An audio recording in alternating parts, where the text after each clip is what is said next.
అసలు క్లుప్తంగా లగ్నము అంటే వివరిస్తారా స్వామి? ఎందుకంటే లగ్నము అనే మాటే ఎవరికి తెలియదు. జనరల్‌గా ఎక్కువ చంద్రుడు ఉన్నదే వాడుతూ ఉంటారు అందరూ.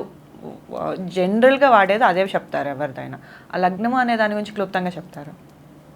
ఓకే.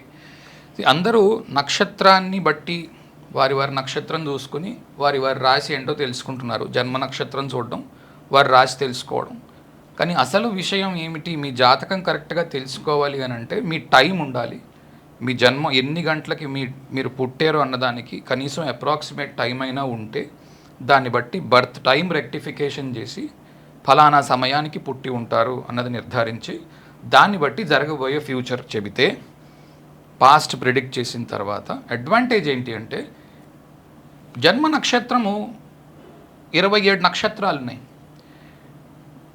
వేరాజ్ మీకు టోటల్ హారోస్కోప్ మీ దగ్గర పూర్తి జన్మపత్రిక మాత్రం మీది ఒక్కరిదే ఉంటుంది. మీ జన్మపత్రికలాగా మరొకరిది ఉండే అవకాశం లేదు.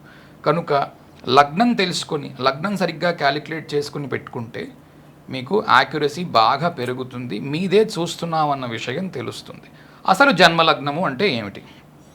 మనం భూమి మీద ఉన్నాం, తల్లి గర్భంలో ఉన్నాం, డెలివర్ అవుతున్నాం, డెలివర్ అయ్యాం. అయినప్పుడు ఇది ఈస్ట్ అనుకుందాం, ఇటు పక్క ఉన్నది ఈస్ట్. మనం రోజు ఫర్ ఎగ్జాంపుల్ ఇక్కడ దేవుణ్ణి పెట్టుకున్నాం కదా, ఇక్కడ ఈస్ట్ మనకు తెలుసు. భూమి ఆకాశాలు కలిసే చోటు ఉంటుంది కదా, మనం ఎక్కడైతే ఉంటామో లాటిట్యూడ్ లాంగిట్యూడ్ అంటాము. ఆ ప్లేస్లో భూమి ఆకాశాలు కలిసే చోట్లో లాటిట్యూడ్ లాంగిట్యూడ్లో ఆ టైం ఈస్ట్లో ఏ రాశి ఉన్నదో ఏ నక్షత్రము ఉన్నదో అది లగ్నము అవుతుంది. లగ్నంలో ఉన్న నక్షత్రం, ఆ లగ్నంలో ఉన్న నక్షత్రాన్ని మనం లగ్నంగా భావించి వేసుకుంటాం. దాని లగ్న నక్షత్రము అని అంటాము. సాధారణంగా ఏంటంటే లగ్న రాశి అని పిలుస్తారు. నిజానికి లగ్నము రాశికి సంబంధించినది. ఎందుకంటే రాసులన్నీ రవి పరిపాలిస్తున్నాడు కనుక లగ్నము రాశిగా తెలుసుకుంటాము. ఇంకొంచెం లోపలికి వెళ్ళి తెలుసుకున్నప్పుడు లగ్నము నక్షత్రము తెలుసుకుంటే ఇంకా చాలా క్లారిటీ వస్తుంది. ఆ పర్టికులర్ పర్సన్ రిలేటెడే ఉంటుంది అప్పుడు. ఇంకా అప్పుడు ఆ వ్యక్తికి సంబంధించిందే ఉంటుంది.